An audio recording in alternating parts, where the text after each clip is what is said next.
Because, dear listeners, like most of us are carrying something. Yeah. Not the obvious wounds, but the ones that would name in a kind of conversation, but the older and the quieter ones. The hurts that shaped how much let ourselves love, how safe we feel in our own skin, and how fully we are willing to live, right? So we often learn to function around them. We get good at carrying them, and we slowly forget that the weight we have normalized was ever a wound at all. So today we are going to talk about those deeper wounds and the long and the honest work of actually healing them. So hey dear listeners, welcome back to another powerful episode of Mind Meets Machine. I'm your host Avik, and today's conversation definitely will go deep into the emotional wounds that we carry, often without even realizing how much they shape us and what it means to truly heal them, not just kind of manage them. So, if you have ever sensed that something old inside is quietly holding you back from loving fully or living the life that you were meant for, then this conversation is for you. And we have a very lovely guest with us. My guest carries rare lineage and a profound calling. So, I'd definitely love to introduce you with. Please welcome Ben Oofana. Welcome to the show. Hi, Avik. Thanks for bringing me on. Amazing. Amazing. Thank you so much, Ben, for joining us today. And dear listeners, like before we get into the discussion more deeply, I'd love to introduce you with Ben. So Ben has begun his training at the age of 20 with Horace, Horace right? Dalkai is Horace one of the Dalkai, last surviving traditional doctors in the Kiowa tribe. Exactly. That's really and dear listeners, like his works actually help people heal their bodies, minds, and the deep emotional wounds so that they can increase their capacity to love and to be loved, right? And obviously step into a true potential. So not much of a time, dear listeners, there are a lot of things to discuss about, so let's get started. So Ben, like, definitely I want to start with a kind of misconception. Like, I think there is a deep one on or around the emotional healing. Like, a lot of people believe that if a wound is old enough, or if they have coped up with kind of long enough, it's basically just behind them. And that time alone has healed it. But according to your work, it suggests something very different. So, according to you, what do people most get wrong about this? Like the deep wounds we carry and whether they are really healed or not. So, what do you say? We all experience adversity along the way. We're on a continuum. Some people much less so, and many of us considerably more. A lot of it beginning in childhood, but all throughout the course of our lives. And whatever we fail to digest continues to live on the inside of us. So whether these adverse or traumatic events occurred in childhood or adolescence or even up into our adult lives, if we're not healing, transforming these parts of us, we experience those adverse or stressful traumatic events, we internalize the experience itself, whatever kind of stressful, distressing, upsetting events and emotions we experience. And it continues to live there indefinitely. And we make it worse by the fact that we tend to deny, suppress, we distract ourselves, we do whatever we can to not feel, to not go there. I don't want to look at that. I don't want to deal with it. As a child, we just didn't possess the understanding or resources or capabilities. And even as adults, a lot of people don't have the understanding because the vast majority of people have never learned to work effectively with their emotions. And so anytime you're numbing or suppressing what you're feeling in response to what's taken place, then it's pushing it further down into the body. It's reinforcing it. And what happens is we tend to attract or find ourselves drawn into subsequent events or interactions. We're drawn to the same kinds of people. We reenact the same kinds of relational dynamics. And so it's this cycle of reenactment that happens, and that elicits more of the same kinds of emotions. And so that builds up in our bodies. It's reinforcing the patterns. It becomes more deeply entrenched, and there's a greater and greater accumulation of all of this undigested emotional residues. And it just builds up in our body. It accumulates in our organs or tissues. It affects the functioning of the organs and systems of the body. It leaves us more walled off, more disconnected, less embodied. We're not as present. We're not as here. And it occupies so much bandwidth that we don't have as much of us here to function as at high of a level as we could be functioning. Got it. Got it. And like when someone realizes that the wound they thought was just behind them is still quietly shaping their life, then what's happened for them? What happens for them? Oh, all kinds of things, like in our attempts to form romantic or intimate relationships, or just in the context of a relationship that already exists. We have all that lived experience that we're carrying with us that was stressful, distressing, adverse, traumatic, whatever, and all the emotion attached to it. So that creates a filter through which we perceive the other person and our interactions with them. And it has a huge bearing on how we respond or react to them. And we don't often see what we're doing. The way we respond or react to them is often not appropriate. In ways that are harmful or that stress the relationship. And then in our professional lives, in other areas of our lives, it's just we're not, again, is able to be as fully present, as engaged. And instead of, like if we're at work and we receive some criticism from our employee or for our colleague, we're more likely to tense up, to become defensive, to angry, to, instead of responding productively with examining our behaviors and adapting, changing, performing in a way that's more suitable, that's more optimal. Exactly. And I think a lot of people who are listening right now, and they have built the whole lives around managing the pain they assume that was gone. And just naming that definitely opens something. So if you also just go beneath it, when someone struggles to live, or not only live, just love fully, or they feel held back from the life they sense that they are meant for. So the surface story is usually about the personality, the circumstances, but you point to something much deeper into it. So what is actually going on that surface? Like, in your understanding, when an old wound is quietly running someone's life completely. So what? What's going on?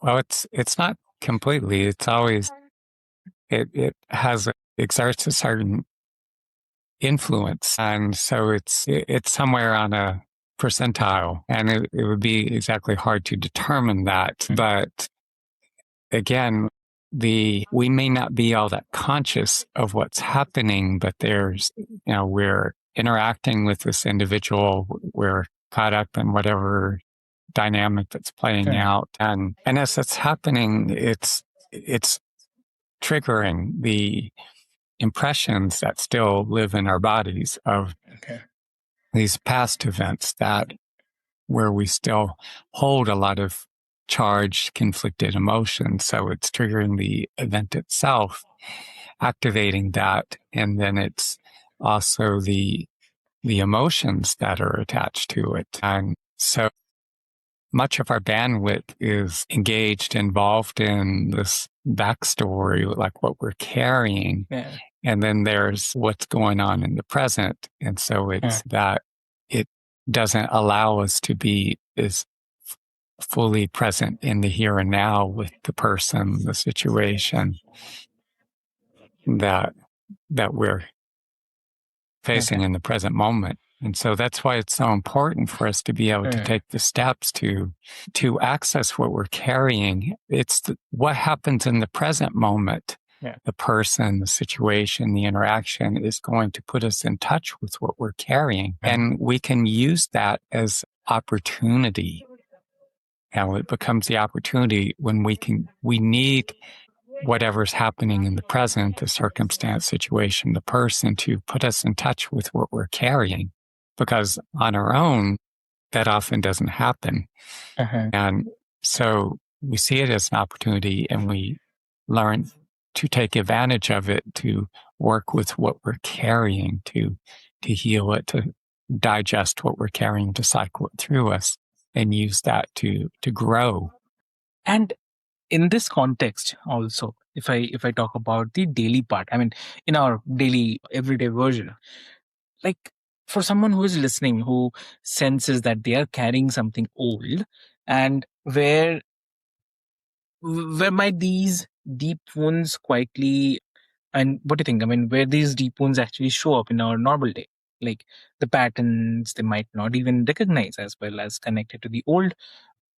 You're asking, where do we carry them, or Correct. if a person doesn't recognize them? Or maybe you can say, like, how they can, I mean, where they show up, or show up the patterns, basically. Well, often what happens is we find ourselves drawn to the same or similar kinds of people, and we find ourselves reenacting patterns in our relationships. It could be, start out, maybe if we experienced neglect or abuse, we tend to find ourselves drawn towards individuals who are not all that present, or who themselves could say and do things that are very hurtful, and it evokes a lot of the same kind of distressing emotion.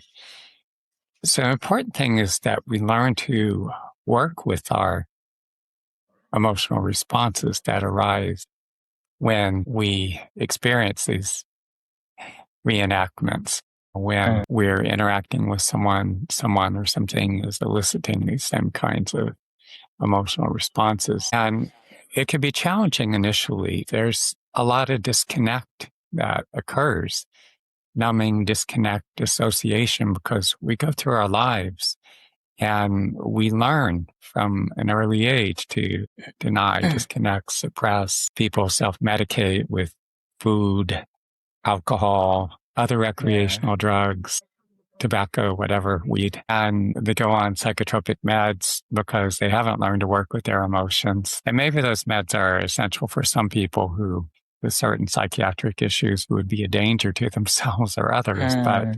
But there's the fact that a large percentage of the population hasn't learned to work effectively with their emotions. And so in many instances, you have people who are just consumed by anxiety, or, feeling depressed and overwhelmed because not having learned to work with their emotions, there's this backlog of distressing emotion that accumulates, and they feel flooded.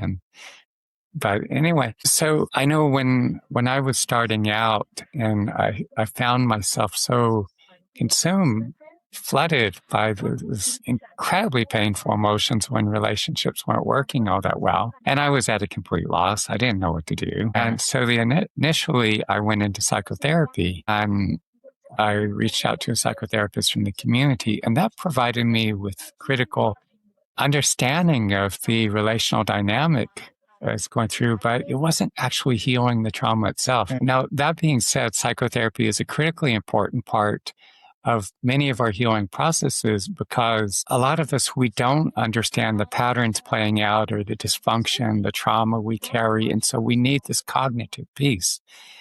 I needed to take it much further, and so do most people, is that we need to learn to work effectively with our emotions. And so instinctively, I taught myself, like when a lot of this emotion was surfacing, I was bringing as much awareness to what I was feeling in the moment. At that time, the pain was excruciating, and I would go so deep into the depths of it, and I would be breathing in the depths of what I was feeling, very softly, very deeply.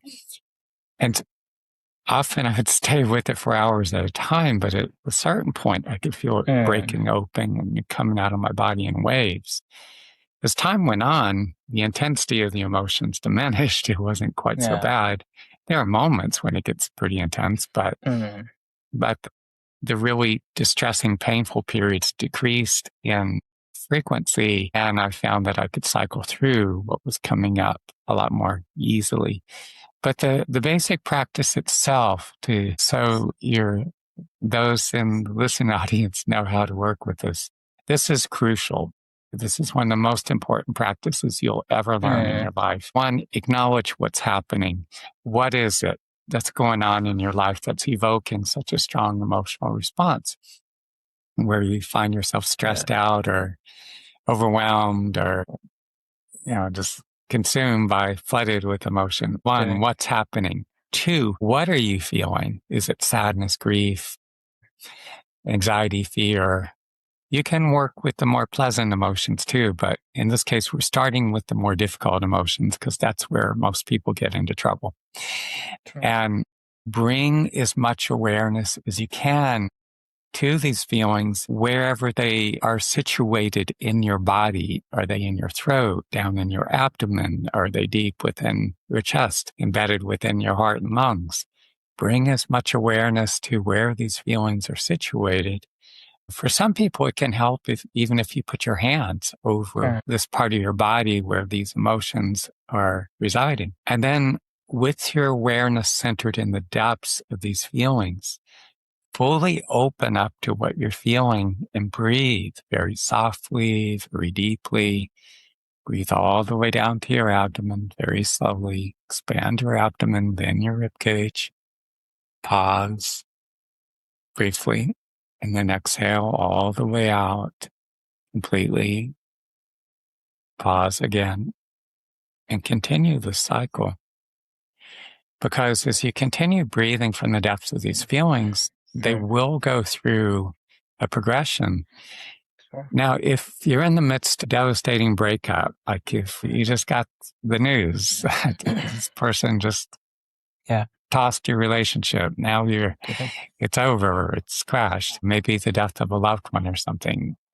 Sometimes it was something so painful that the emotions are not going to abate very quickly. They can hold on. They could be quite persistent for a while. You might be with these feelings for hours. But a lot of times, many other things that trigger us, what happens is, as you drop into these feelings and sensations, you're breathing from the depths of whatever emotions are surfacing. They go through a progression. Sometimes they spread and they occupy more of your body, or they shift to a different location. Maybe you experience in several locations, but just stay with what you feel. The feelings often go through this transition from maybe it starts with anger to sadness to grief to acceptance to a sense of resignation to letting go. That's just one of many progressions. Whatever the feelings do, just follow them as they go through the progression. And as you continue to follow the feelings and sensations, they tend to soften and diffuse. It becomes lighter. And this is how you cycle your emotional responses through you. You're chewing it up and you're digesting it. It helps you it engages your brain, mind, creative problem solving capabilities, that innate healing intelligence residing within your body and mind. It engages that too. And so this is extraordinarily powerful, effective practice. Any therapeutic intervention you're doing, this is going to help you get a lot more out of it. You're going to be able to sort through and work through issues and find it easier to come to resolution. That's going to enable you to stay more grounded, more present. It's going to help you to function higher levels. But there are also, to be realistic, limitations to our body and mind's innate healing intelligence. We need to be making use of the most effective therapeutic interventions. For some people, psychotherapy, there's deep tissue body work, homeopathic medicine, panchakarma, like, the Ayurvedic cleanse regimen, that could be very helpful to help to detox your body if you get to work with a gifted healer such as myself. In my own training, I do what's called the Vision Quest. It involves going out to fast in the mountains alone for 4 days and nights without food and water. And during this experience, I feel this extraordinarily powerful presence descend in my body, and it's just helping me to transform and digest what I carry, and it's building this much stronger foundation. Amazing. And I mean, homeopathic, and it's there is no side effect to it. And also even I also believe in homeopathy, because being in India, it's basically, I would say, it is something which we had seen from my childhood. And homeopathy is obviously, it's a kind of, I'd say, even if I have to say that in my home also, most for anything which is happening and all, something or the other, we have at least some meds from homeopathy, because it's a belief, and it's not only about the belief, it actually heal you from inside and from the roots. So that is something I definitely wanted to say here. And there's no one practice or tool or intervention. We need a combination of, the extent of the emotional wounding, the trauma that I carried from childhood, and because of the reenactment that I went through during my 20s. And those wounds were extraordinarily deep. So I had to approach it from multiple angles. And it's an ongoing process, having trained with a traditional Native American doctor and also a master from China for many years as well. It's like a lot of yogis, of sadhus. It's like hours of intensive daily practice. And I do that myself daily, because it's this continual process of building. In the Hindu Vedic traditions, they talk about self-realization. And people are so distracted these days, with their social media feeds and the 24/7 news cycle, and we're being plugged in and the demands of work. I don't know I'm not quite as familiar with the work culture in India right at this moment, even though I spend a lot of time in Sri Lanka. But in the United States, now you're answering emails up till 11, 12, 1 in the morning. And it's quite here as well. The moment you wake up, and there's all these demands, and so all this pressure and everything, and expectations, duties to fulfill. And you need that downtime to digest, or that self-time, let's say, because when we're switched on for so many hours, then the stresses accumulate, and your body doesn't have that time to recalibrate and to do the self-healing. Exactly true. So great, Ben. And if you have to give one advice to the listeners today, what that will be? Embrace your lived experience as it is. There are a lot of things that you may not be happy about, that are distressing or difficult. But if you take the mindset of, this is my karma, not in the sense that you did bad things some other lifetime or earlier in this life, and now you're being punished. It's not that at all. This is the lesson you have to learn. Your karma is the lesson you have to learn. So embrace your lived experience and work with the practice that I shared with you. There may be other practices you could incorporate, such as Qigong or various yogic practices. Incorporate the most effective therapeutic interventions. Because as you do that, as you face life head on, you embrace your challenges to the best of your ability, work with what life gives you. And again, incorporating the practices and interventions, you're gradually building yourself. You're building that foundation. You're becoming more capable. You're expanding your range of motion.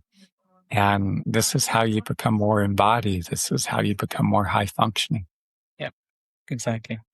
So thank you so much. And if listeners wants to connect with you, where they can connect?